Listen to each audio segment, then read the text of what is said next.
Δεν χρειάζεσαι καθόλου ζάχαρη για να φτιάξεις αυτή την καλοκαιρινή πεντανόστιμη κρέμα με μόνο 4 υλικά. Όπως βλέπετε, κρατάω στα χέρια μου ένα ώριμο πεπόνι. Και πώς καταλαβαίνουμε ένα πεπόνι αν είναι ώριμο? Ελάτε κοντά να σας δείξω. Γυρνάμε το πεπόνι από την πλευρά του κοτσανιού και πατάμε με το δάχτυλο ακριβώς δίπλα του. Θα πρέπει να υποχωρεί ελαφρώς, όχι να είναι πολύ μαλακό, αλλά ούτε τελείως σκληρό. Ένα ακόμα μυστικό είναι το χρώμα του πεπονιού πρέπει να είναι ομοιόμορφα και τρουνοπό σε όλη την επιφάνεια. Και φυσικά να έχει την έντονη μυρωδιά του πεπονιού. Κόβω το πεπόνι σε κομμάτια, θα χρειαστούμε 500 γραμμάρια.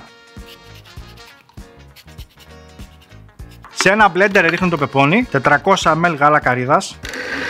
Σουρώνω το μείγμα σε ένα κατσαρολάκι. 30 γραμμάρια corn flour. Μισό κουταλάκι του γλυκού κουρκουμά για να δώσουμε χρώμα και να πάρουμε τα αντιφλεγμονώδη συστατικά που έχει ο κουρκουμάς. Ανοίγω τη φωτιά και ανακατεύω συνεχώς μέχρι που να βράσει. Με το που δούμε τις πρώτες μπουρμπουλήθρες, η κρέμα είναι έτοιμη. Κλείνω τη φωτιά και αποσύρω.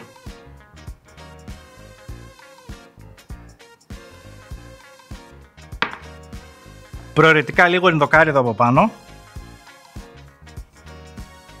Θα αφήσουμε τις κρεμούλες σε θερμοκρασία δωματίου περίπου 20 λεπτά και μετά θα τις βάλουμε στο ψυγείο για να κρυώσουν τελείως. Κοιτάξτε χρώμα, για να δοκιμάσουμε κιόλας.